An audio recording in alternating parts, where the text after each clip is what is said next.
So welcome to MoneyLIVE Autumn Festival, the big meetup. Great to have you back with us in Studio 2. Okay, we have everything in this session about data. We're going to be talking about personalization, hyper-personalisation, the potential of AI-driven analytics. I'm sure you guys are either interested or scared of that stuff, and also navigating the ethical use of data, which is definitely fascinating. We have, first up, a keynote from Jason Maude from Starling Bank, and he'll be looking at the power of data from operational visibility to hyper-personalisation. So in a few minutes, we'll be back with Jason. Can't wait. Now, one thing I didn't say is that we're being filmed, of course, so we have these little odd pauses. After I say something, then we'll go back into saying something. So Jason's up straight away, so Salisa's fine with us. So I will ask you to welcome to the stage Jason Maude. Hello, Jason. Come on. Good to see you. Over to you. Good to see you. Thank you very much, Lindley. Hello, everybody. And my name is Jason Maude, and I am the Chief Technology Advocate for Starling Bank. So I go and talk about technology, the power of technology, and the technological culture and innovation behind Starling Bank. And today I'm going to be talking about data, about the power of data and how you can leverage it. And I'm going to be talking about topics such as hyper-personalisation, such as how AI and machine learning and that sort of thing work. And I have three, I suppose, lessons, points I want to get across to you guys today. The first is about the responsibility that every organization has to be good data stewards, to take care of their data. The second lesson is about putting customers in control and why you should be putting customers in control of their data. And thirdly, about how you need to use rapid change and embrace rapid change in order to really get the most out of the data that you are leveraging. So let's go through each of those then, and we'll start off with good data stewardship. What does that mean? Well, this is the very much the hygiene, go and clean your room part of the talk. It's about getting the basics right. So at first glance, what you need to do with your data, the first thing you need to do is you need to know what data you have. Now that sounds simple at first. Obviously we know what data we have, but do you? Do you know intimately what data you possess about, your customers, personal data, about businesses that you're interacting with, vendors you're interacting with? Do you know all of the transactions that you are dealing with? Do you know everything about, how money is flowing, data is flowing through your organization? Do you really know what data you have access to? Unless you know what data you have, you won't be able to look after it well. The next question, after what data do you have, is why do you have it? Why are you possessing this particular piece of data? What is its purpose? Now, this is important for regulatory things. As when we're talking about personal data, we need to know why we have a particular piece of personal data on a customer. What is our justification for holding that piece of data? But even beyond personal data and regulatory requirements around good data stewardship, we also, asking why we have a particular piece of data is good from the point of view of keeping your data estate manageable, keeping it clean, making sure that it is, well managed. If you don't know why you have a particular piece of data, then why not just delete it? Why not just get rid of it? So knowing why you have each particular piece of data in your landscape is very important for making sure that you have a manageable system, one that you can really honestly, hand on heart, say, we are in control of this, we know what is going on. So that is very important. So you need to know what you have, why you have it. You also need to know what is for any particular piece of data, where is the golden source of that data? So if you have, oftentimes firms will have lots of data in lots of different places. And they may even have the same piece of data in different places. You might have a system where you have the customer's name and address in several different places. This is particularly true of firms that have undergone mergers and acquisitions, where they acquire another customer database. The customer is in both databases. But which is the golden source? Which of the two databases is really the important one? Which is it that is that primary place which you would go to first to get it? Are the two in sync? If you change one, will the other change? This is an important question. You often find customers who have a mail sent to them by the same firm to multiple different addresses, because the firm holds their address in multiple different places and has not correctly updated their address when they change. So this is all very, the what, the why, the where, this is all very low-level hygiene stuff which you need to get right first. Because if you don't get that right, then all of your exciting hyper-personalisation, AI-driven whatever will completely fall apart. You need to make sure that everything is in place and is correct, is regularly cleaned, is regularly checked, that you make sure that, if data is supposed to be in a particular state, that it is in that state. If you're not supposed to, for example, have any under 18-year-olds in your system for a particular product, that there aren't any, right? That none of the dates of birth have been misentered, so that actually there is someone under the age of 18, or supposedly sitting in your database, right? For example. So you need to make sure that you do all of this basic hygiene stuff before you can start moving on to the exciting stuff. The basic hygiene stuff can be boring and can be tedious, but is absolutely necessary to make sure you're on a good foundation. Right, so having gone through the very parentish, go and tidy your room type stuff, now we'll move on to something slightly more exciting. The next bit, putting the customer in control.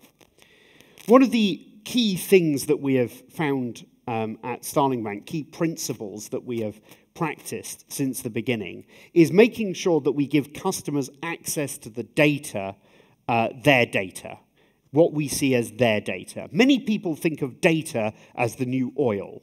I've heard that, said in many places. Oil, it's something to be mined and refined. You mine the data, then refine good stuff out of it, right? Excellent. Except people are starting to take more and more of a dim view about this mining of personal data for the use of the benefit of the company. They are increasingly seeing that they want a measure of more control over their personal data. And that's why I think the better analogy, rather than data being the new oil, is that data is the new deposit, as in bank deposit. People come and deposit their money at banks, and banks can use that deposit money in aggregate. They can take it, combine it all together, and then lend out those deposits to other businesses and make profit off those lendings. So this is something that is we're all happy and is perfectly acceptable. But the key thing about the deposit is if the customer comes to the bank and says, "I want my money back, please," then the bank has to give it to them. The money is being held in trust by the bank for the customer. It is the customer's money that the bank can benefit from, again, in aggregate, but it is the customer's money. The same thing should be true of their data. It is the customer's data, and if they want to have it corrected because it's wrong, delete it, they want to move it about, they want to take it and put it elsewhere, give it to another firm, or what have you, they should be able to. It is their data. It should be regarded as something held in trust by a financial institution, but not belonging to the financial institution. And indeed, this is the spirit behind such regulations as GDPR and open banking and so on. The idea is that customers should be able to be in control. So, give customers control of their data.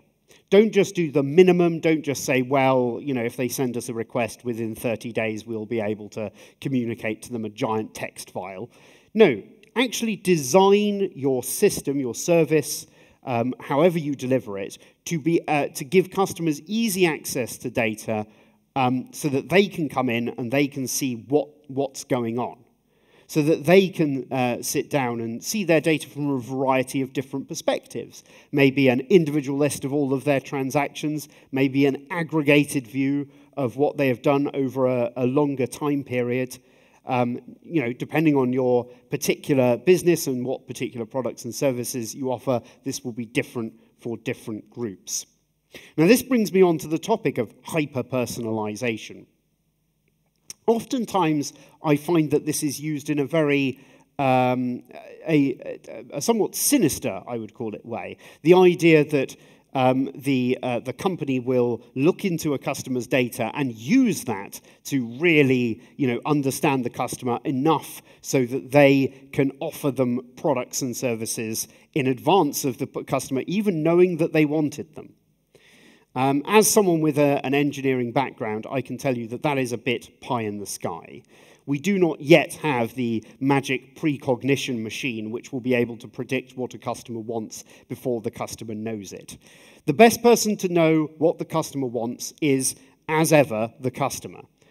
The customer will be able to understand what they want better than you will with your predictions about what they're doing. So by putting the customer more in touch with their financial data, by giving them access to that, you are giving them a better chance of being able to define what it is that they are going to need and be able to pick the right product and service for them. So put the customers in touch with their data so that they can personalize the service for themselves. Hyper-personalization needs to be customer-driven. That is, I think, very important. If it's driven from the company, either, in many cases, it'll go wrong, and even if it goes right, it becomes a little sinister, a little, seemingly manipulative, and people are getting less and less comfortable with the idea that a company knows more about them than they do. So finally, let's talk about how, after you've managed to become a good data steward, and after you have made sure that you put the customer in control of their personalization and their data, how do you benefit from the data in aggregate? And this is where you really need to embrace rapid change. The world is changing fast, and technology is changing even faster. And in order to make sure that you can gain insights from the data and act on them, you really need to be able to move quickly in order to grasp those insights. So first of all, you will get many departments, many divisions within your company, many people whose job it is to try and gain insights. And the insights they will need to gain, the questions they will need to ask, will change from moment to moment to moment. So you need to have a system that you can update regularly to be able to respond to these changes. You need to be able to maintain your database, change your database, provide different views of the data to quickly answer these questions. And the faster you'll be able to answer these questions, the better insights you'll gain. Now that can be difficult. Right? It can be very challenging to do that because that means oftentimes changing databases in situ, changing live databases over which you have processes running that support the customers. And that can be tricky. So you need to invest in making sure that you can change these things with a reasonable degree of regularity without disadvantaging, affecting negatively the customers who rely on the service that database supports. When you've managed to get your insights, however you've managed to get them, whether you've managed to get them just by looking at the data or whether you've built some clever machine learning model that overlooks and processes the data and draws insights from it, you still need to have rapid change, because then you need to act on those insights. You need to create new products or alter existing ones, alter screens and ways of viewing data that you're delivering to the customers, alter features, etc., so that you can actually, gain value from these insights. Otherwise, you'll have built an incredibly clever system, maybe powered by an AI, to tell you something that you can't act on. It becomes the here's what you could have won machine. Here's what you could have done to deliver a better service and jump in on an opportunity if you weren't so slow. So you need to have a system that embraces rapid change in order to gain any benefit from these insights that you're deriving from data. So, my lessons about data that I'd like you to take away from this. 1, tidy your room, tidy your database, be a good data steward. 2, put the customers in charge of their data. Make sure that they have access to their data, provide them with as much as you possibly can, views of the data everywhere, and ensure that they are in charge of their hyper-personalisation journey. And thirdly, be ready to respond to rapid change. Make sure that you can quickly jump on opportunities and jump on new insights and new questions and be able to derive more information from them and then act on that information so that you aren't wasting opportunities. And if you embrace those 3 lessons, I think that you will become an excellent data-driven organization. Thank you very much.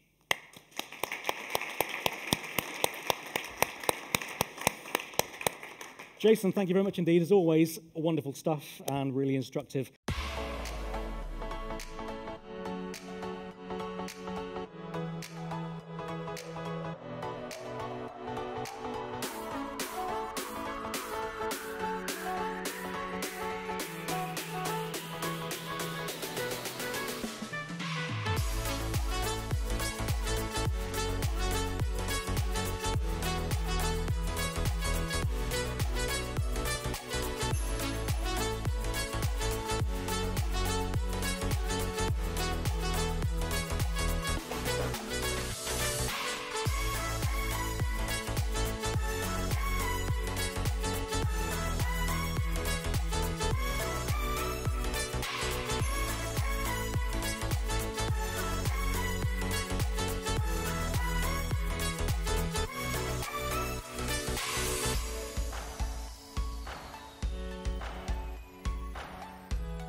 Welcome. You're watching the MoneyLIVE Autumn Festival. Great to have you with us. Thanks to our studio audience for being here as well. And thanks to our new guests. We are going to be talking about AI-driven analytics and the power to transform customer experience. First of all, we have Andy Warren. Hello, Andy. Tell us who you are and what you do.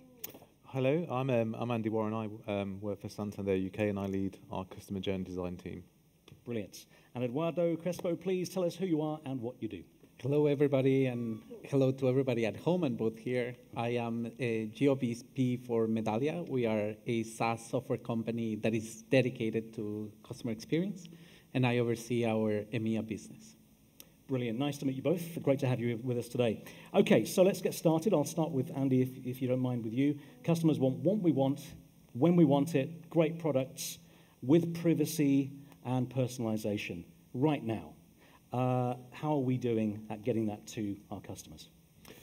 I think we need to give ourselves some credit that we do some of that already. Unlike the experience that I shared earlier with Eduardo about buying a hammer on Amazon and then being offered another hammer 2 days later. But I think the organisations that do it well act around some of the points you talked before, which was responsibly. So responsibly storing, using data, responsibly capturing the right consents from the customer so it's explicit as to how their data is being used, and being responsible to make sure that you're actually adding value back to the customer. I think, as we've touched on before, this is the concept of finding some crystal ball or magic 8 ball isn't there. You know, data is there if you set it up correctly. to enrich the customer's experience. Yeah. And it's a similar thing when we launched My Money Manager in Santander. And if we asked the customer, would you like me to scan through all of your accounts and all of your transactions and see what we can find, the customer's not going to necessarily be open to that. But the responsibility comes from actually asking the customer, do you want us to find better ways for you to manage your money? Do you want me to let you know when your energy bill's gone up, if your subscription's ended? Those are the responsible practices and use of artificial intelligence, I think. Yeah, absolutely. Eduardo, clarity. Customers, we don't want to know too much information, but we want enough to make a decision that we can control, I guess. That's important, isn't it? Absolutely. And I mean, if we were to look at the banking industry compared to others, the banking industry is in a prime position to drive personalization in a responsible way to the next stage. Banking industry has taken privacy and regulation in a very serious way. It's been demonstrated by this pandemic. These organizations demonstrated dexterity in adapting their business model at speed and really responding to the requirements of their customer base at the hardest moments. So what is interesting to us in terms of getting this equation correct is in really understanding how to pull the right insights from these volumes of data and adapting those insights so that they are actionable for the workforce and then ultimately, as said earlier, valuable to the end customer.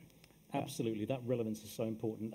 Apart from yourselves obviously doing it well, who else is doing it well, or which situations do you find that banking is really delivering that and helping customers to understand what they're getting as well? I think your financial life gives a great perspective into many things that are going on in your life already, and there'll be various different financial services represented in this audience, and I think everyone is doing a reasonable job of that. You might be receiving a child tax credit that's potentially identified that you've got a new addition to your family that maybe we can help you with.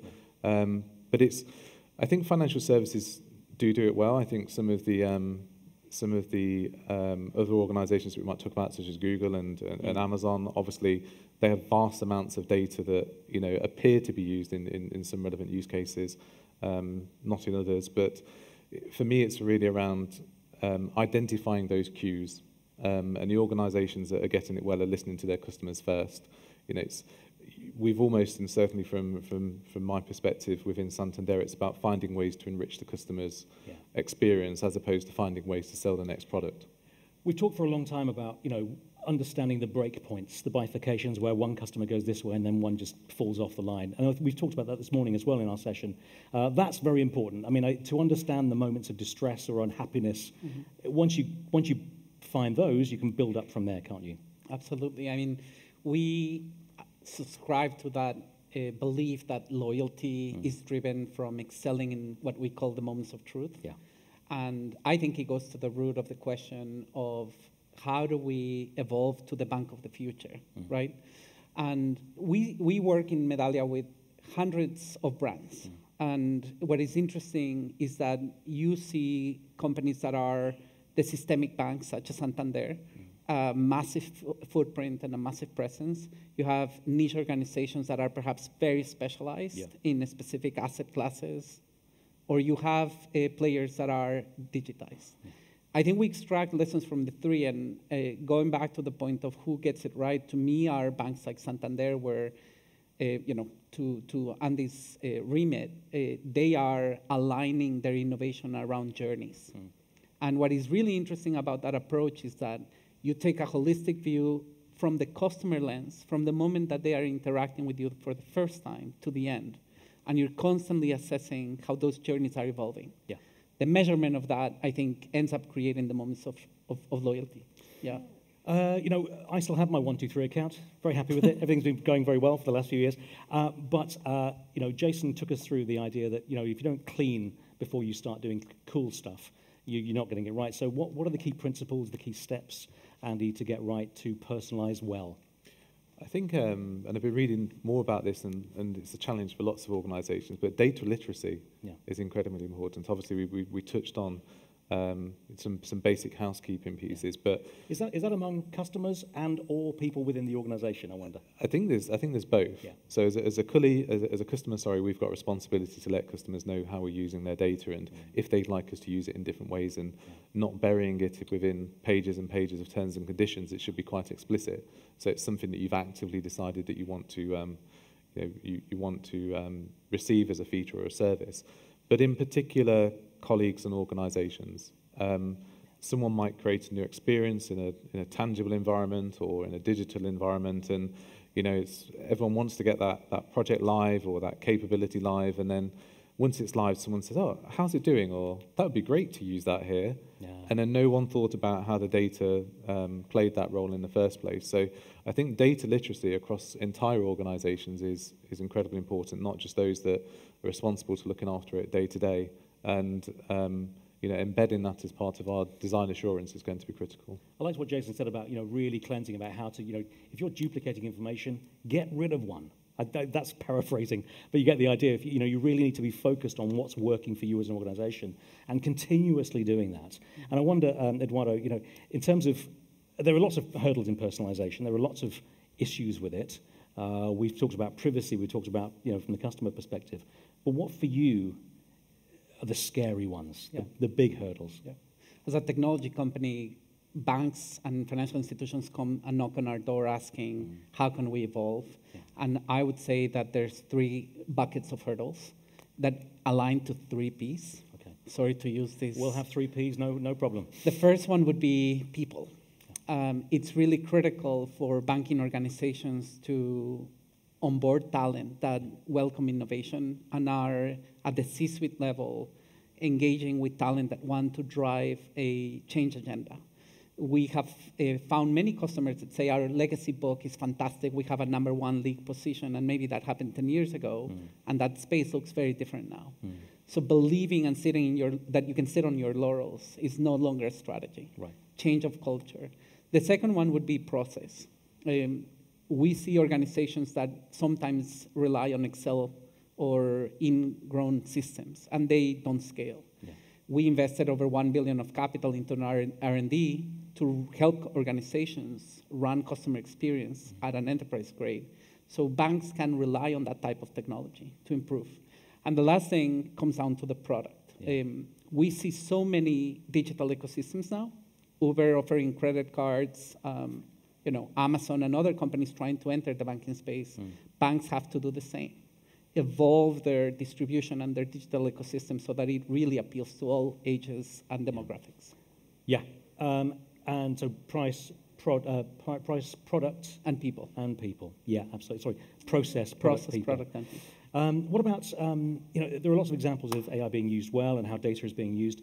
From your point of view, Andy, what data is very useful? We've talked about the principle of data being held inside your business, and if you're not using it properly, then it's completely wasted and redundant.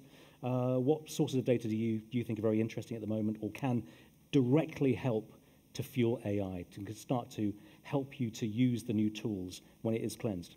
So I think there's probably one of the best examples was how a lot of organisations responded to the pandemic, when large degrees of their workforces were required to isolate and shield, and chatbots, other forms of communication which were able to solve customer problems on a leaving capacity for some of the more complex support.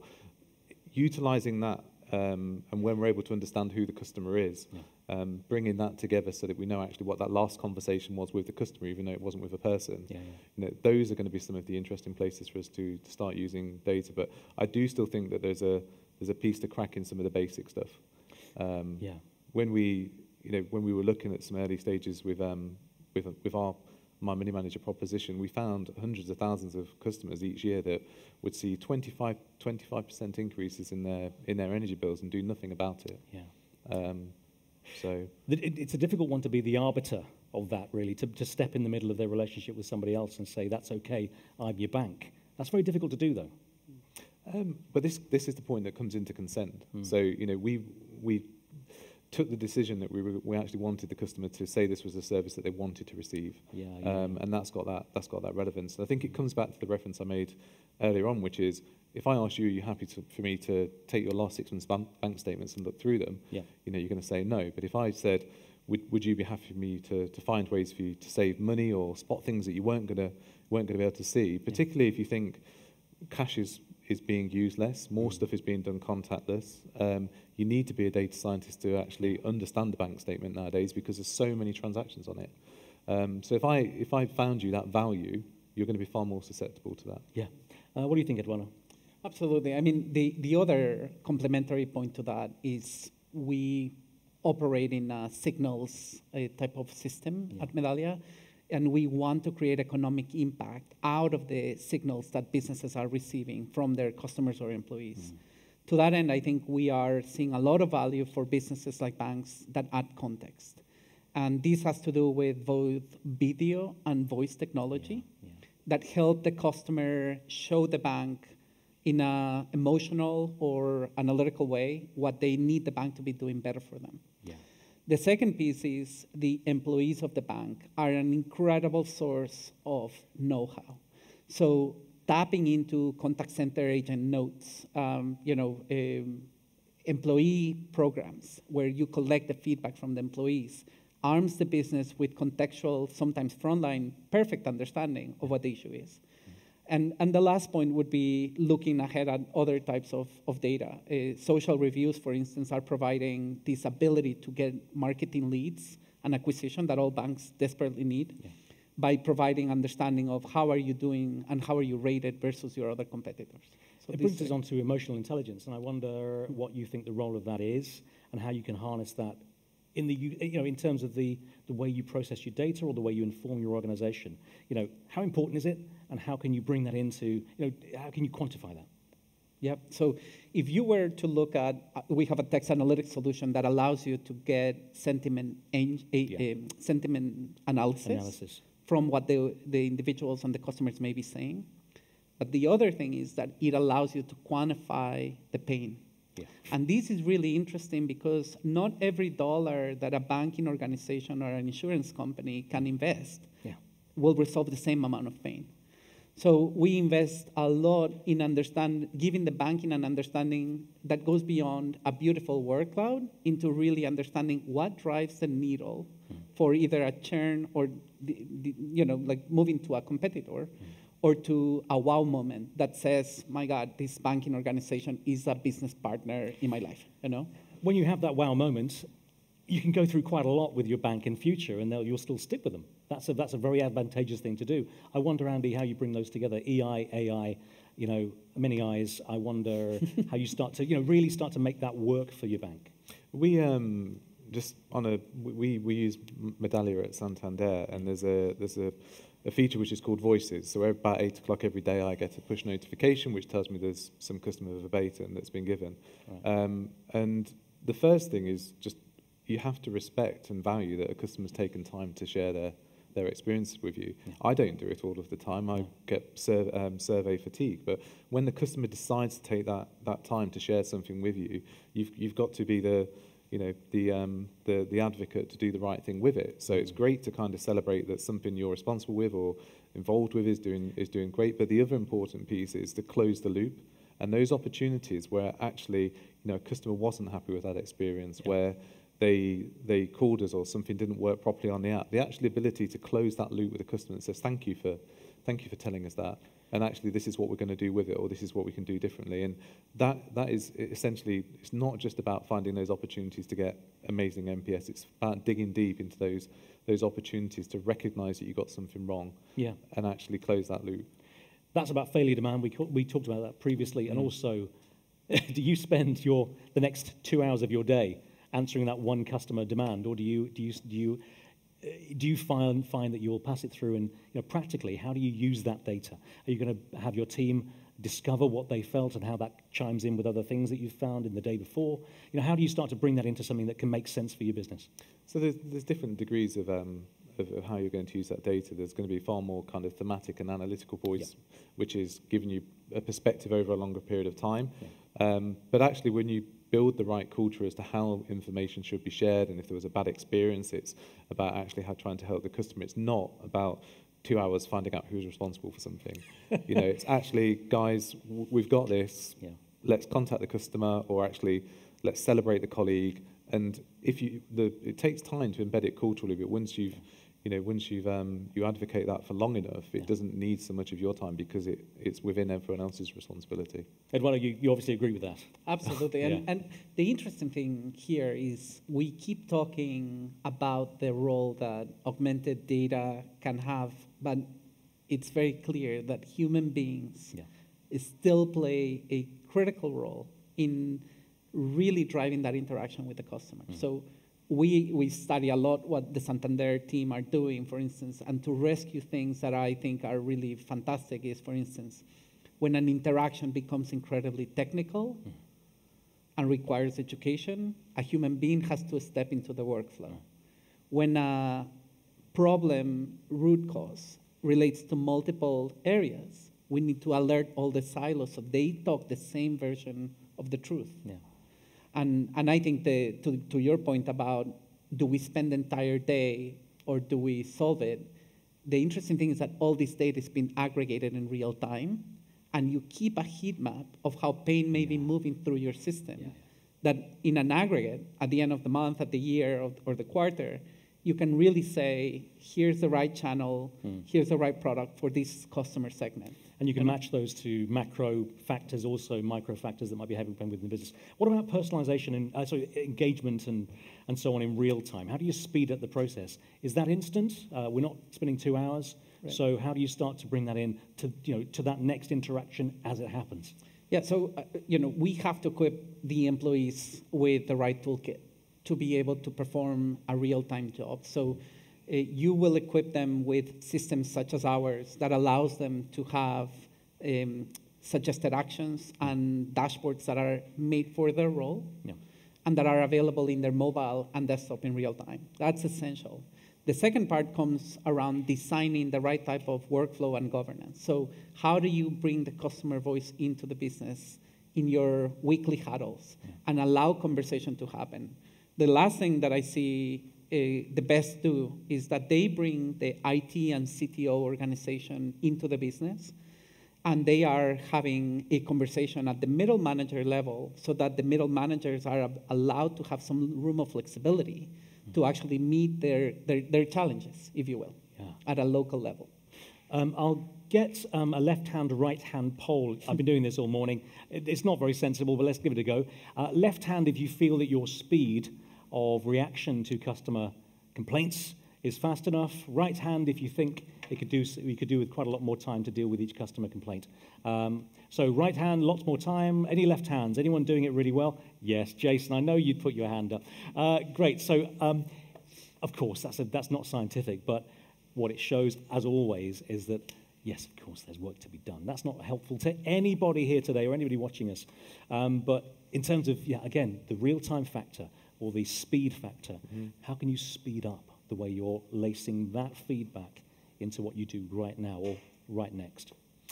I think a complaint handled correctly is the right thing rather than necessarily just speed on its own. But you're absolutely right. We need to find the right tools. I think you need to make sure that you have the capability to actually hear what the customer's saying in the first place. Yeah. So if I've shared an insight with you, if I've told you something interesting that we've identified that you might want to act upon, I want to make sure that that's the right thing. Yeah. And if you say no, then we're able to calibrate real time and actually think, well, this is less important to you. So I'm not going to summarize your trips abroad. Actually you are more interested in when your energy's gone up or the fact that you've got 3 different subscription TV. It's about having the right capability embedded from the start. But the other important thing just to touch on is that this is all new stuff for customers. It's all new stuff for me. I'm sure there's anyone that's been left their phone for a while that's come back and then found on their lock screen 100 different notifications. You don't read them all. And in fact, the single worst thing that could happen is you turn off notifications for an organization. And that was at the very, very front of our mind, which was, ensure that what we were putting live was what customers asked us for, and we went very slowly to build the experience around them, because no one on a Friday night goes back into their notification settings and decides what to switch back on. Yeah. So you've there's a new level of losing a customer, which is, once you get that experience wrong, you're ghosted. Yeah, you're ghosted. Indeed. Exactly. So look, we have a few more, 5 or 6 minutes left, and I wonder whether we could just bring out our crystal balls for a second and start to look at what the next stages may be in customer experience, with data in mind, with analytics in mind. Eduardo, kick us off. What key things? I mean, you can't go 10 years' time, but let's go for the next year or so. What do we need to really focus on next to get us to this sort of this consistent, certainly, hopefully quick and accurate relationship with our customers? That's transactional, but let's start there. Yeah, absolutely. I mean, the first thing is banks as technology companies. Yeah. There's a clear shift towards digital. You have individuals who, for the first time, are using digital solutions, and 50% of some demographics or higher, and just relying on those channels. Digital journeys have to be seamless, and they have to adapt to the customer needs in real time, and they have to feel as great as an Uber or Amazon experience does to some individuals. The second thing is harnessing the power of this hybrid work we're in. We see a lot of conversations gearing towards how do we turn the contact center into a service center, and really empowering individuals that work in the front line to become advisors. And so we are talking to individuals that want to invest in metaverse type of technology for augmented reality, where the individual may be talking to an agent in real time, but they may be sitting in entirely different locations. And this goes to the point of enabling individuals with better financial literacy with the toolkits between digital and this contact center. So I think this is a second quick win. And I would say the last one is banks can no longer cater to just one specific segment of talent. The talent of the future of banks is inclusive, and it really looks at all types of demographic ages that allow for the customer to see not only in the marketing, but in the day-to-day of treating the bank, they see themselves included in that organization. So those 3 buckets. And that's cultural. I think everybody here today, although we wouldn't necessarily admit it in public, not 5 years ago anyway, would admit that we are rounded people who actually have more in our back pocket and more life to us than perhaps just our job. But of course, that's not what you came to work with the uniform on. Yes, again, Andy, what do you think in terms of the next steps and where we need to go in order for banking to be so relevant and so useful, and so that we will have a real relationship with banks in the future rather than handling money? I think there's probably 3 things, and they're not all the same letter, unfortunately, so it's not as catchy. But no 3 Ps. No 3 Ps. But I think that our relationship with customers will move more to nudges. So that responsible use of data to find cues which is relevant to your life, things that are coming up, things that have happened, or so for each individual step, you'll give them a nudge in order to get more information, perhaps on that. That might be through some form of in-home device or your phone or whatever it is. But I think nudges is around responsible use of data. I think there'll be more around parameters. So for me to say that I'm happy that within these situations, within these these ranges, I'm happy that you take action for me. So I'm happy that if I've got an extra £50 left over in my account this week, that you sweep that into my savings. I'm happy that if my insurance has gone up by X, that you look for the next top 3 deals, and then I decide which one there is. And then the third one is just then confirmation. So there'll be things you tell me, things that I'm happy that you do within certain rules, and then there'll be elements that actually you come to me and I give confirmation that that is the right thing to do. But I do see that definitely over the next 5 to 10 years being something that is a lot more socially accepted. And while we have 2 minutes left, trust, Eduardo, trust, are we there yet? Can this engender trust and make it a much more healthy relationship? Absolutely. I mean, I think this forum and the team here, in every single conversation I've heard today, the word trust and privacy is embedded into everything we do. From the technological standpoint, we are investing constantly on security protocols that allow banks to keep, the guardrails that they need to perform their business securely. there's a lot to be done, and work with the public sector in ensuring that there's agility and flexibility, but also control. But I think there's a very healthy dialogue. Andy, same thing, trust? Trust, and it definitely comes back to the first word, which was responsible. We will get there by acting responsibly, and by creating that world that we want to live in. Yeah. Thank you very much, Eduardo, and to Andy. Wonderful to have you with us. Thanks very much indeed. Thank you. Stay with us for a second. Thank you.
You are watching the MoneyLIVE Autumn Festival. Wonderful to have you with us today, and to our live studio audience. Now we're going to hear about Yorkshire Building Society's transformation journey in partnership with WNS. So first of all, let's meet our guests. Paul Howley, hello. So Paul, first of all, tell us about your journey with WNS and what you've worked on with them. Yeah, so good, you can now hear me. So we've been on the journey since 2019. We asked WNS to come along and look at all of our re-engineering and customer processes, looking at then digitising them and then automating them. First automation in July 2019, so yeah, rapid investment in that. Mortgage retention was the key area there. Yeah. And then we went through all of our different mortgages and savings processes. We've even used it for things that are repetitive processes within areas such as my own in IT as well. So anything that you can codify, anything that is repetitive, we've used very effectively. And these are sort of automations, they work all day, every day. Yeah. When you and I are at, around our Christmas trees, then we will actually see these, still being automated. And what we've got to a level now is where, for all of those processes, that automation is now processing what used to be manual work. Yeah. Minimum is 82%, and the maximum is 99%, all automated off the back of the work that we've worked with WNS. Well, you're here on stage with Nitish, so I'm assuming you're still friends. In principle, how did it work? Paul, how have you seen, you've seen that successful implementation. Now, how's it going so far? Yeah, so it's very, very effective. I think I should probably hand over in terms of feeling how you feel about that. Yes, Nitish, how do you feel? Fabulous journey. Can you guys hear? Can we hear Nitish? Try one more time. Just say something for us. Is it okay? There we go. So, Nitish, yes. So, how do you feel? How has this journey gone so far? A fabulous journey. I think it starts with, of course, YBS kind of defining that they want to kind of move digital and identify areas where they can allow WNS to come in and do a discovery, if you will, for the lack of a better word, to understand their as-is business and see how we can transform it. So there's a lot of openness in communication, in understanding and acknowledging where change can happen, and also bring the right teams, from technology and business into the mix to allow for that journey to get completed effectively. So it's a good collaboration on all levels. Yeah. So let's talk data for a second, Paul. How's that worked? How have you, obviously data drives all of this, so how have you managed to potentially gather in the data that really counts, but also then use it in the right ways? Yeah, so data really is sort of the hero or the heroine of the story, if you want to look at it like that, and on many different levels. One, the first one, obvious one, is the opportunity assessment. So you need to make this investment, so you need to look at what the return on investment is going to be. Then understand what's the weightest, shortest job first. What do we attack? Next big area, and we heard this earlier as well, data quality. Yeah. So. Those automations didn't start off at 99%.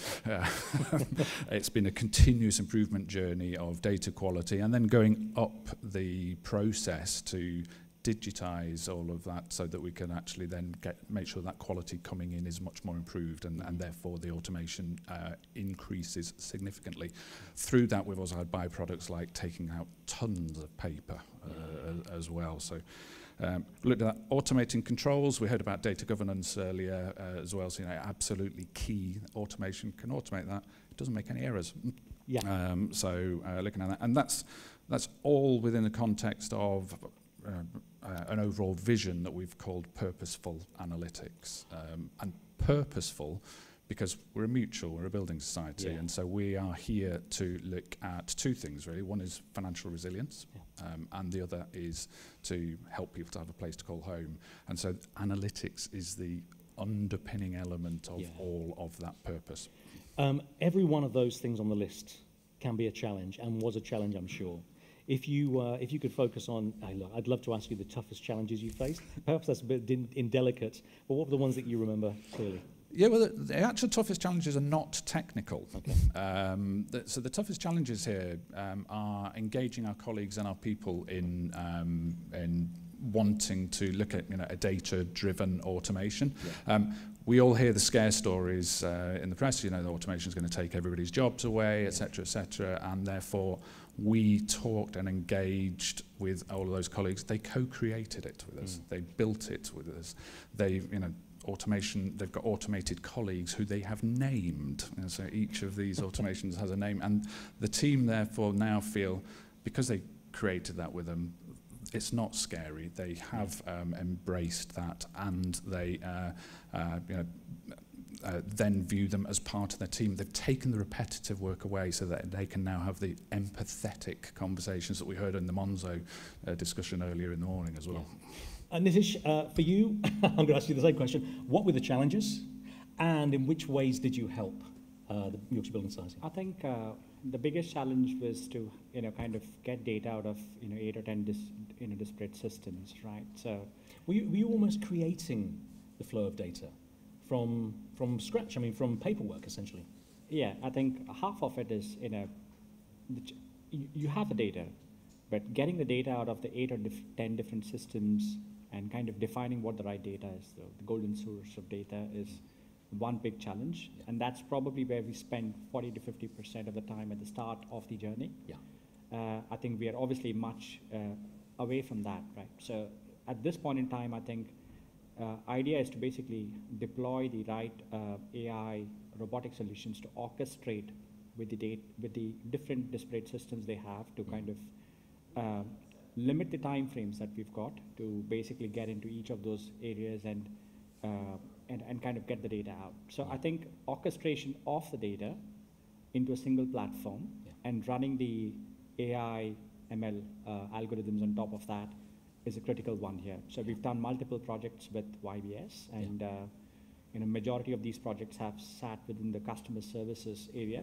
if you will. If I were to just break down the supply chain, from onboarding to verification to servicing to the customer, I would say default slash basically customer redemption.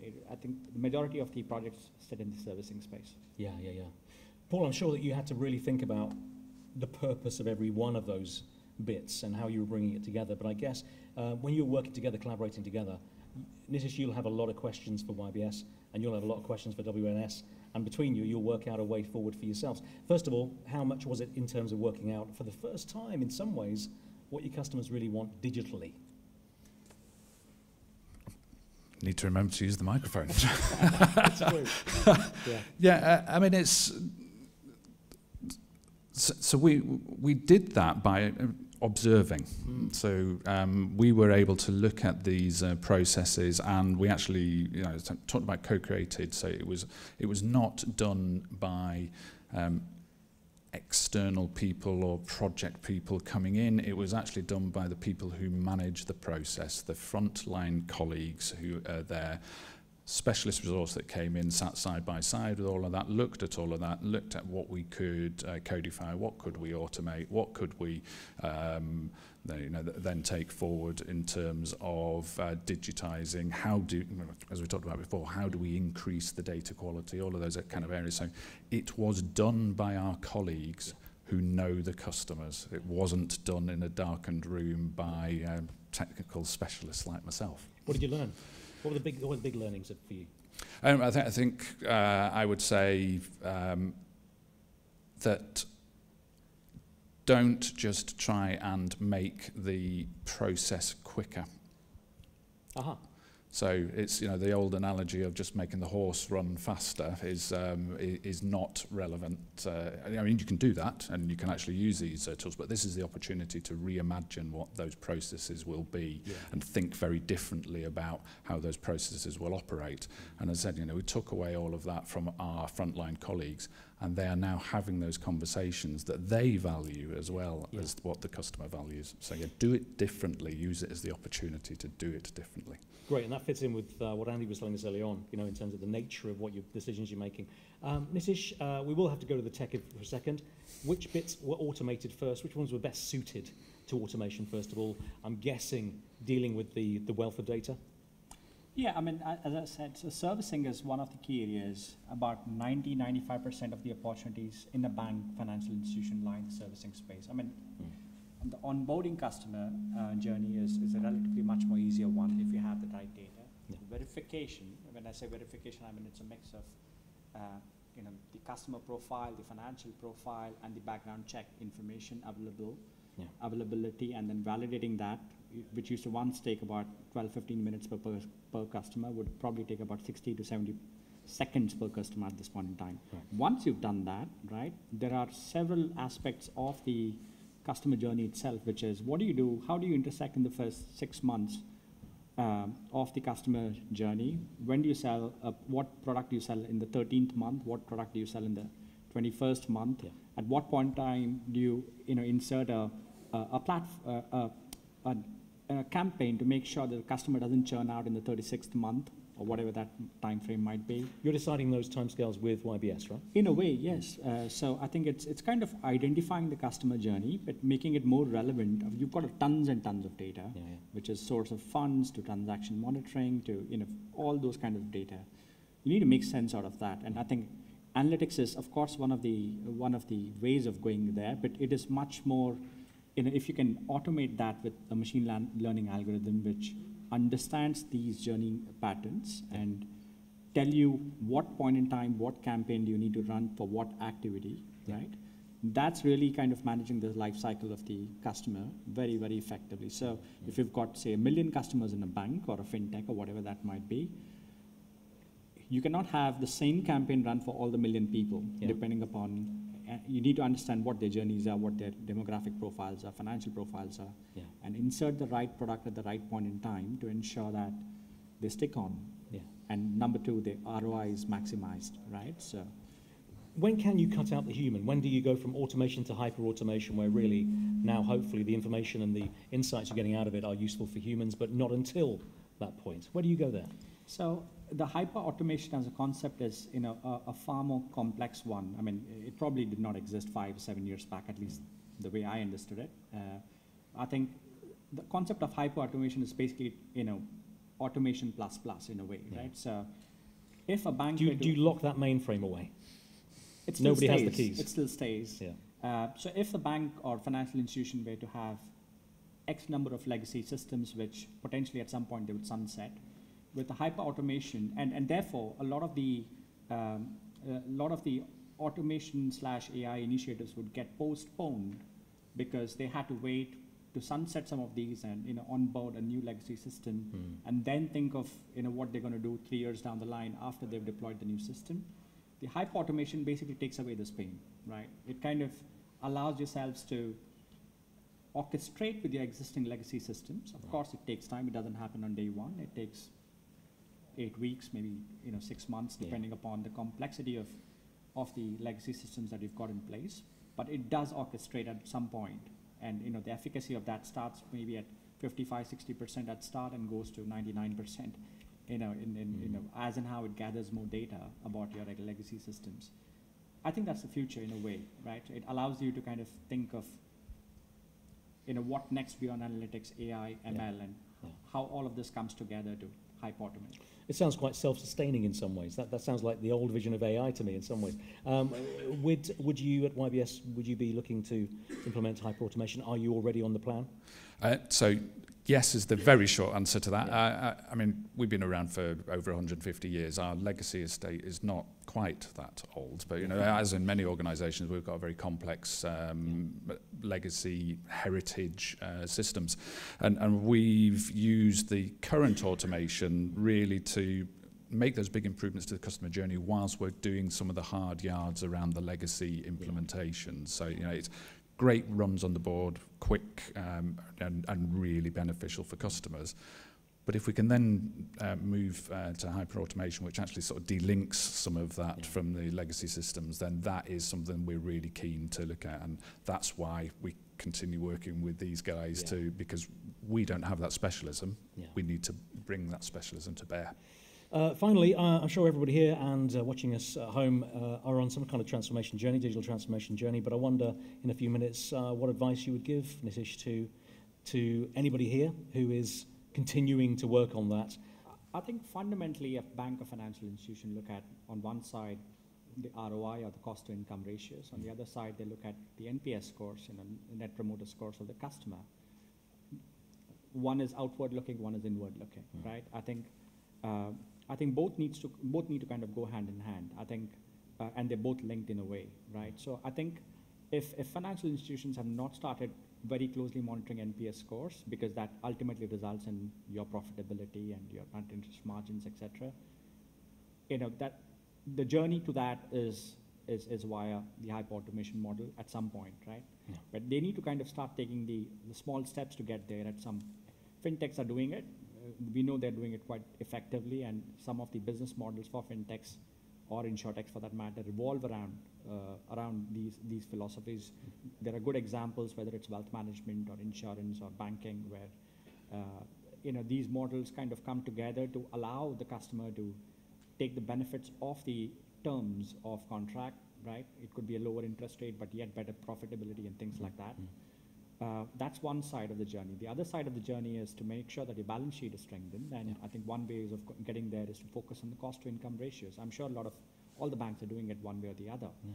But you've got the regulator and the third angle to this, right, which is kind of enhanced through open bankings and Permanent Services Directive 2 and all those kind of regulations which are coming into the mix. And it's important to kind of manage all these three elements. They harmonize with each other. And I think there are enough number of programs that we can drive to make sure that these are tackled effectively. That's great advice. Paul, going through it, and what would you say to others doing the same thing? Yeah, so first thing is focus on the customer outcomes, not the technology. Right. So that's the key one. And we boiled that down to things that actually mean things for customers: the speed of the account opening, or the satisfaction with finding a place to call home. So customer outcomes. Underpin that with a very strong service-based design. Again, never lose sight of all of those customer outcomes. And then this being the data session, you would expect me to say this, which is have a very robust data architecture underneath that. And that data architecture, again, needs to be built around those customer outcomes. So I'm a technology director, but forget technology. This is all about the customer outcomes. Right. Interesting advice, but very good advice. Thank you, Nitish. Thank you very much, Paul, for joining us. Thanks very much. Stay with us for a second.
Welcome back. You're watching MoneyLIVE Autumn Festival. Great to have you all with us today in the studio and, of course, online as well.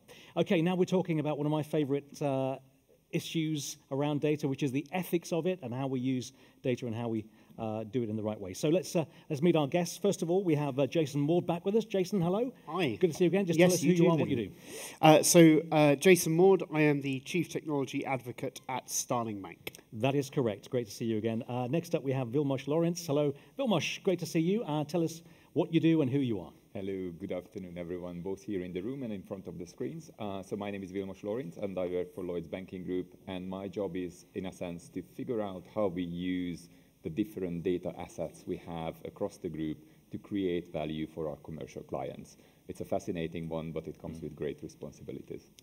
Good way to start. So let's go back to the beginning, Jason. What do data ethics really mean to you? To me, data ethics is two things. One is the obvious one, which is making sure that you are using the data in an honest way to produce good outcomes. So you're not trying to use it to deceive people, trick people, outwit people, you know, those people generally being your customers, but you're using it to help enable them and, you know, and give them the right thing. That's one thing. The other thing is that you're also not just not deliberately doing things that are bad, but also not accidentally, not negligently doing things that are bad. Yeah. So you're being responsible, you're being a good data steward, you are, you know, organizing your data in such a way that you're not going to lose it, you're not going to end up asking for the same data over and over again, you're not going to have the same customer listed twice with two different addresses, and that sort of thing. That's, you know, those two things are the underlying building blocks of data ethics for me. Vilmos, that comes back to responsibility. So is it your responsibility? Is it everyone's responsibility to make sure ethics are considered at all times? Yeah, I think it's everyone's responsibility because, you know, if I go about it in a very formulaic way, like what is ethics, it's actually the practices around good and wrong conduct. Now, if you put data in front, then, you know, it comes down to like, so how we make sure that everything we do with data is right. Yeah. And that is very important both in an organizational context, in a social context, and everyone needs to think about that because the amount of data, and I don't think I'm surprising anyone with saying this, the amount of data that is available is growing at an accelerating speed. Because of the technology available, we are doing more and more things with that data. And also because of the technology, we are trying to do more and more complex and sophisticated things with that data. Yeah. And then the final point is we live in a platform economy, right? So as soon as you start to do something, it will have ripple effects, and you can't predict where exactly it goes. Yeah. And for all those reasons, I think it's everyone's responsibility in this ecosystem to make sure that you do the right things with data. Everyone in this room will probably be thinking, in this, certainly in our discussion right now, will be thinking about the implications of not getting ethics right. Do you think, and it's a really brutal question, do you think, Jason, that all in our industry care enough or take responsibility enough for the ethics surrounding data? It's a tough one. I don't want to throw anybody under the bus here, but you don't want me to name names? Well, 2 or 3. No. What do you think? Yeah. So I think that we're doing better than we were. Let me put it like that. Yeah. I think that there has been definite improvement, certainly in terms of ensuring that we are not deliberately misusing data. I think that regulations such as GDPR have helped focus minds on the idea that customers own their data, that sort of concept, and has focused minds on you have to be, you know, responsible with this data. You can't just you can't, you know, misuse it, but nor can you just hoover it all up. No. And I think that has, you know, so I think we're on the right trajectory, and I think we need to keep going on that trajectory because, you know, there is more and more of it, and as we get into things like AI and so on, then it's going to become more and more important to handle it well. Yeah, and quite honestly, it's a compliance question, and everyone here is complying. as much as possible and continually on that journey. But it is a question of trust, Jason, briefly. So, in some ways, what do you think? Where are we on the trust issue, and what happens if we don't have that trust? Sure. I mean, if you don't have that trust, then you'll get the Northern Rock, right? You'll get people queuing up outside the bank to remove their money as fast as possible. Good night. That's the end. Without a trust, a bank is nothing. Yeah. So you've got to. So the trust is incredibly important, and I think that banks, even after the financial crisis, have a great degree of trust from the consumer. Yeah. And I think that they need to work hard to continue to maintain that in a data sense, not just in a money sense. Yeah. Earlier, I said that data is the new deposit money, and I think that that goes with trust as well. Yeah. Vilmos, in terms of transparency and in terms of regulation, there's been so much in the last few years, but is more needed. Do you think that we have to be very clear from a regulatory point of view what we have to do and what responsibility we have for customers? Yeah, so I think we have to be clear, and I think the current position is quite clear on what's required from a transparency perspective. If we go to the famous, many times quoted Article 5 of GDPR, it says personal data shall be processed lawfully, fairly, and transparently. And I think the transparency point is very important because it empowers the customer.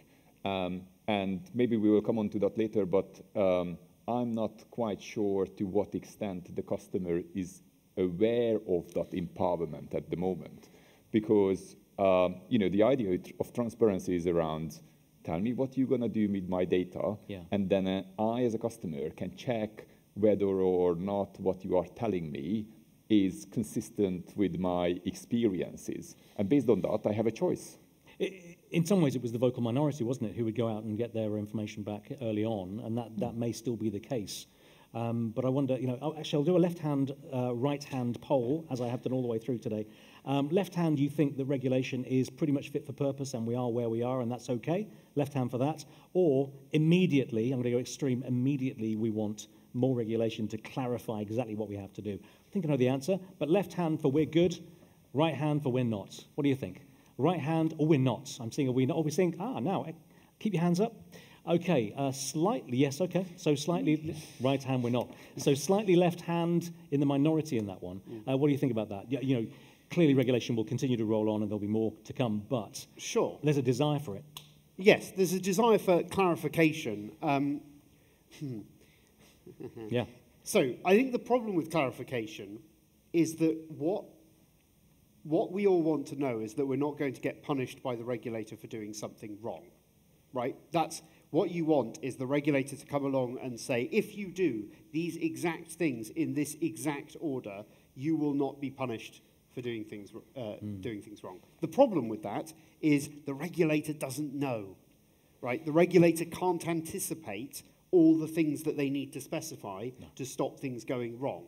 That's what happened in 2008, right? The regulator couldn't possibly specify all the things it needed to specify to stop the financial crisis happening. So the regulator has tried to move away from that, has tried to move away from the checkbox exercise of have you fulfilled all of these things to a more, what is your attitude towards the customer? Are you, treating the customer fairly? Yeah. Now, that's not something you can measure too well, right? You can't say we are treating the customer fairly, 3 out of 5 stars, 60%, whatever. You can't do that. Mm. So I'm afraid that safety blanket, I don't think will ever arrive. Yeah. And I think we have to accept that and embrace the fact that we all have to have a grown-up adult conversation, both the regulators and financial institutions, to go, okay, we're trying our best here. We think that this is the way things are going, and transparency and honesty is key there. And saying,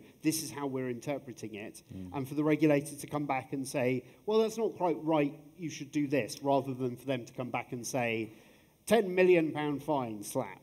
Yeah. Thanks, Jason. I always throw the difficult ones at you, and you bring them back handsomely. Vilmos, now you had a right hand up. You nailed your colours to the mast straight away. So what do you think? The reason, and I was sitting on the fence for a few seconds, but the reason I went with the right hand, which is more is required, is because of the point I made around the pace of change. And the pace of change we can see in technology. And we can already see that some of these regulations are coming. So, for example, if you look at the AI Act from the EU, but also we are in a turbulent environment. So post-Brexit, the UK government has set a very pro-growth, pro-data, pro-innovation agenda with its data strategy. Yes, but then it is also planning to revisit the boundaries and the rules of the road. Sort of, are we going to go with the old GDPR way, or are we trying to tweak those? Because some learnings have been achieved and made. So, and with any sort of turbulent, fast-paced changing environments, you go by iterations. And that's the reason I went with the right hand, which is we have some good foundations, but more technology is coming, and clearly we need to stay on top of this. Thanks for that. Thanks very much for your hands as well. It's all very handy to get a sort of unscientific poll. Let's look at, Jason, data capture and processing. We're all wearing our wearables, apart from I seem to have one that ticks rather than anything else. But yes, data is available. What should we be looking at in terms of ethical use of the data and processing, but also capturing? And I guess, again, there's a customer conversation needs to be had there. Yeah, absolutely. I mean, in capturing terms, it's, I think, reasonably simple, which is, again, back to transparency and trust, telling the customer what data you're capturing and why. And, you know, as I mentioned earlier, that means that you need to know why you're capturing data and under what justification you're capturing it.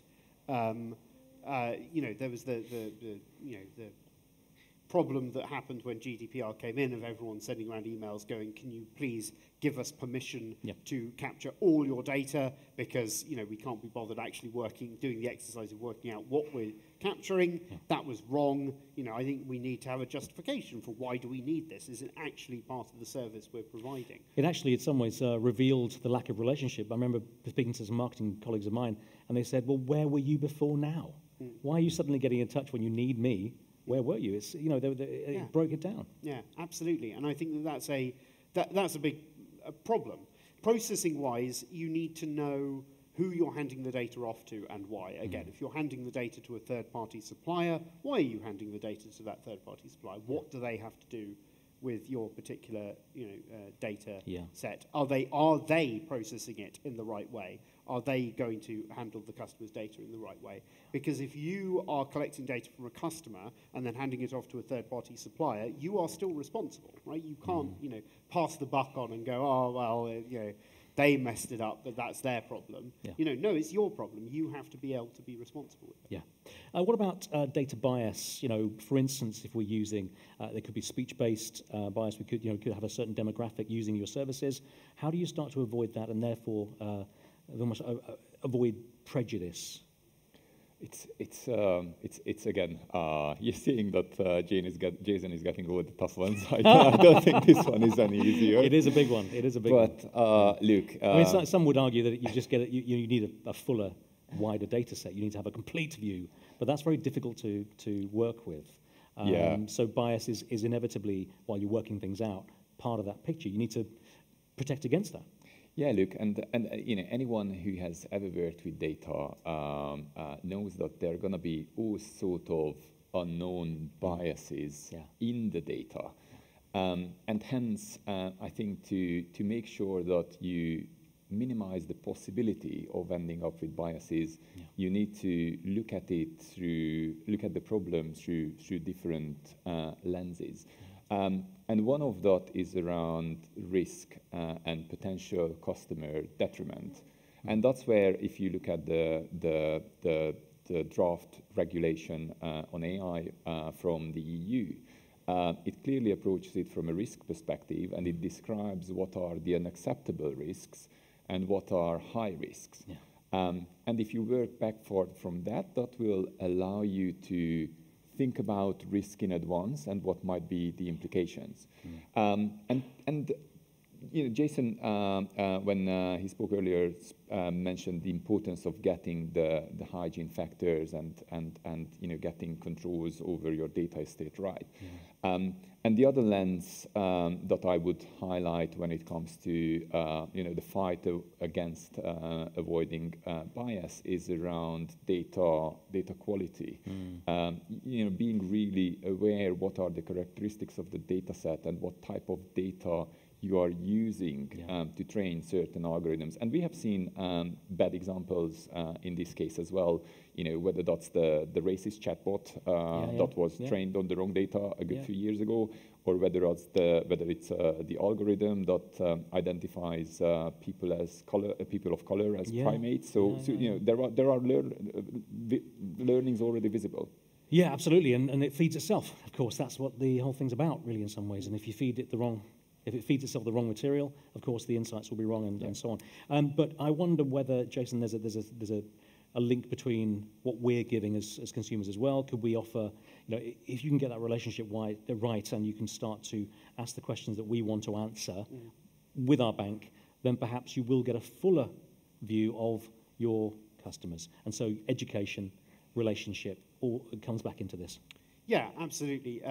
You also have to... the education piece comes with, again, knowing about the data, knowing about how you are, when you process this data and create insights out of it using whatever statistical analysis, machine learning, or what have you, independently testing it for that bias is very important, and making sure that you can remove the bias by running it and saying, well, does it discriminate? Does it, So independent. So you're working against a very strong benchmark in some way, are you? Yeah, sure. Yeah, I mean, by independent, I mean you can still conduct it, but you're using a different data set which is explicitly has biases in it, and you're testing to see whether your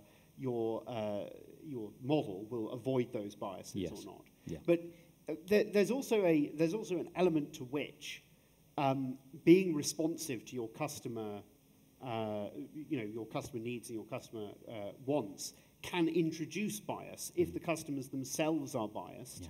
And you're just basing your decisions on their feedback. You can become biased yourself. And that is a danger. So simply just automatically taking customer suggestions and processing them can leave you in a problematic situation. So you have to be, in some ways, more responsible than the customers are being. Absolutely. To reflect the bias in society is a tough one to justify, actually. But actually, that gives you an accurate view, unfortunately, of what people are thinking. Right, just to let you know, if you have your app available to you and have any questions, it could be about this, it could be about particular bias, it could be about other ethical elements, do get in touch, do write us a question, and I will be reaching for this tablet very shortly and then putting your questions on the spot with our panelists. So, we've asked enough tough questions already, but I'm sure you'll have a couple of yourself as well. So do write a question to us. We'd love to hear from you. Use the app and go through the question section there. Okay, I wonder where organisations are falling short at the moment. Again, it's a tough one, and no names, no pack drill over here, but Vilmos, maybe I can start you off with this one. Where are we falling short? Not names, but in the processes, in the approaches that we take to ethics in data. Yeah, look, one of the greatest challenges I can see is around the always mentioned explainability of all the things that are happening with data. And I think that's a very interesting one because of the multidimensional nature of the challenge and the ethics question that we've been exploring. So, and I don't believe that the answer will be a simple, here are the T's and C's, or here is the one video that rules it all and explains to you everything that's happening with your data. Or it's there isn't a sort of single perfect version of a data privacy notice.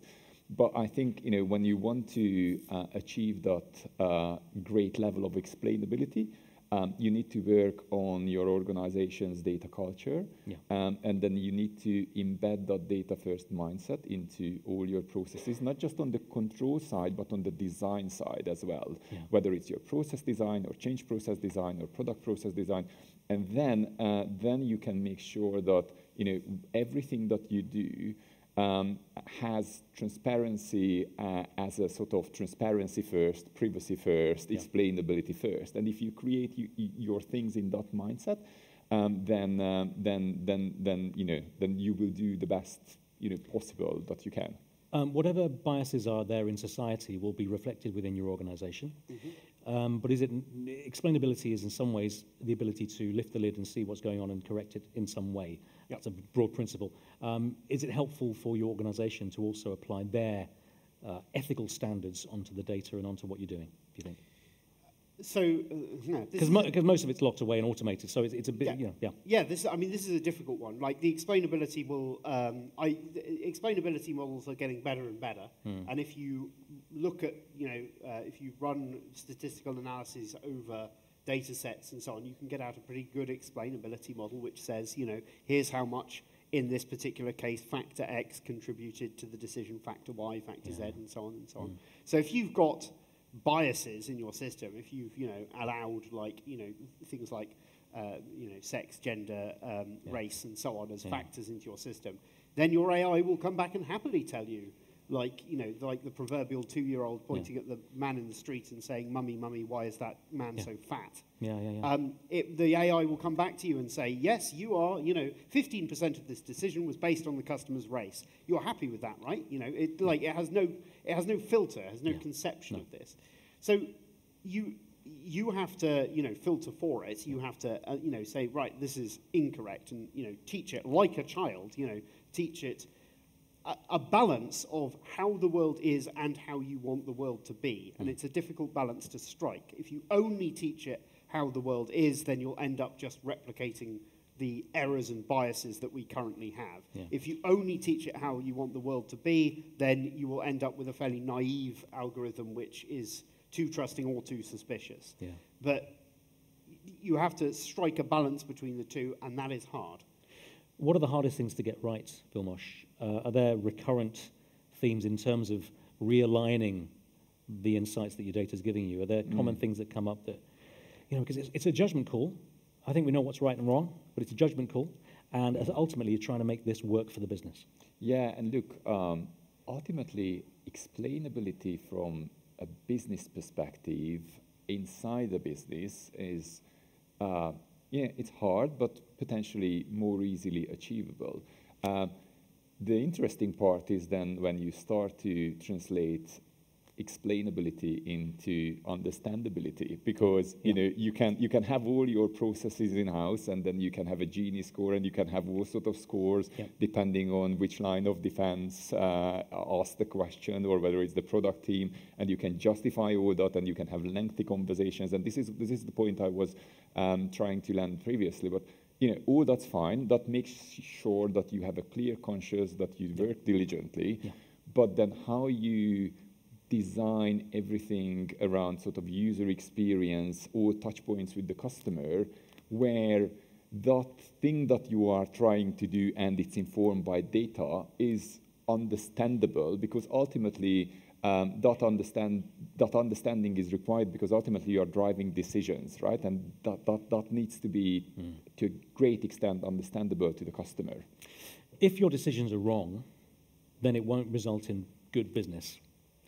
Ultimately, is that the acid test that we need to apply? If it's going to help your business, if your customers respond well to that, it's the right decision. Is that even possible?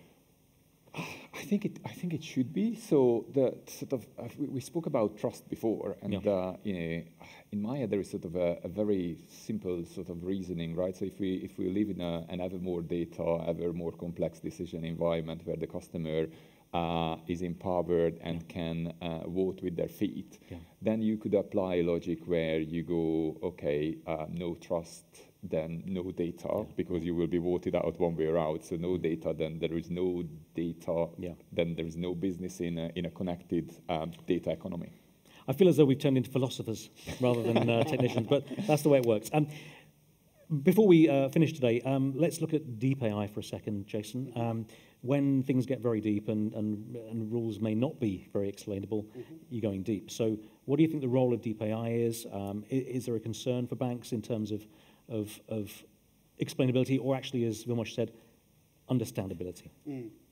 Indeed, and I think that this is a concern, and I think that the role for deep neural networks that you can't really explain is limited, very limited. Basically, because unless you can explain what the decision is, you can't justify that you are treating your customers fairly. Right. And if because it's impossible if you can't explain what the decision is. Right. So I think it's going to be until such things have the ability to justify their decisions and explainability is enhanced further. I think that such things are going to be of limited use. Yeah, Vilmos, do you agree with that? It has to be worth to us as customers working with you and using your services. So if it spits out patterns that don't make sense to us. Yeah, no, look, absolutely. And this is where, this is going to be an evolution, right? So if you look at the car industry and look at Ford's T model, there was no front bumper on it and there wasn't seat belts either, right? And then a lot of other things didn't exist, right? So, and this is where just because of the risk aspect of it and how interconnected the world is. And, we are, I think, Jason, you said it yourself, like, we are not quite there in terms of deep AI running the world. But we just need to be mindful about the future that we are heading into. And we need to make sure that we are managing the risks of it with eyes open while still trying to be, on the ethical side and apply it for good and be innovative. Final question before we go into your questions, and do send us to them if you send them to us if you have one for us. Skills, Vilmos. Do we have the right skills in place? Do we, as humans within organisations, within banking and payments, need to evolve?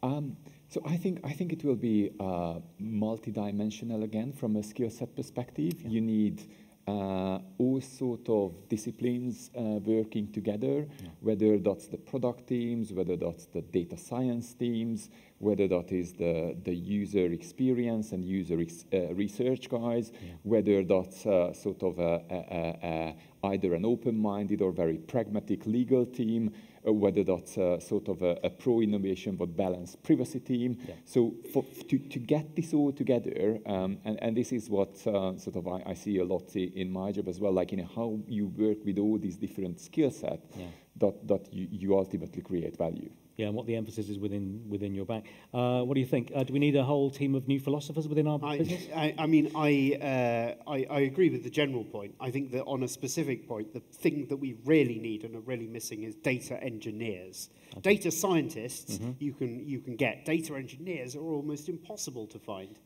So someone and this is people who are willing to go in and do that dirty work of cleaning the data, fixing the pipelines, building all the systems to make sure that the data is in the correct place.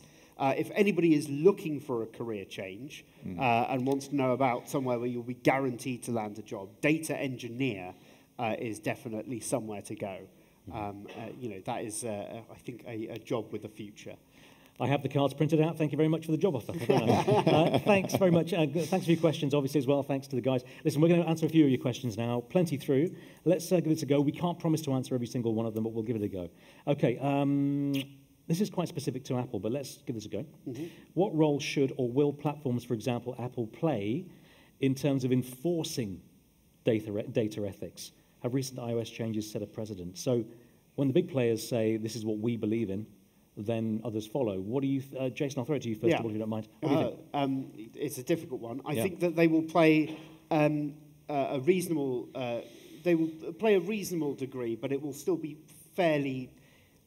it will be important but limited, let's put it like that. I still am strong in my belief that big tech companies do not want to jump into regulation as much as they can help it. They want to stay out.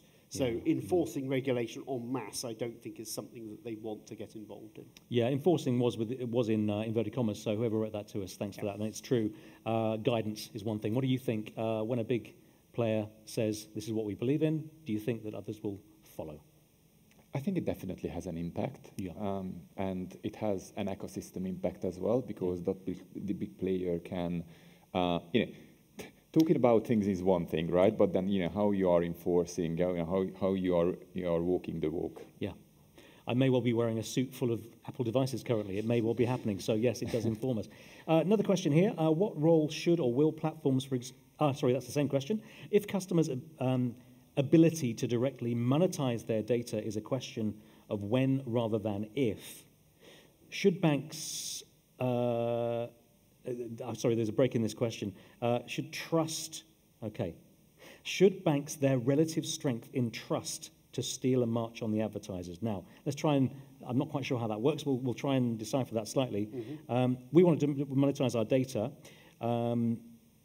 Should banks, I'm going to throw a question in there, do you think banks will want to do that? No, quite honestly. Well, I don't think, I disagree with the questioner. I would dispute the questioner that people want to monetize their data. I don't think that they do.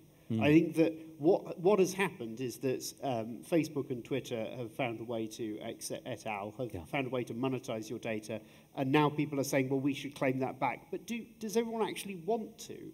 I mean, I don't think that people actually want to take their data and sell it in that directer manner. I don't think we really understand as consumers, maybe businesses more, but we don't understand what our data is worth and what bit of our data might be useful. Yes, and I think that the point is that by you're leveraging your data in order to help get a service from the bank, but I don't think people will want to go around hawking their data on the street.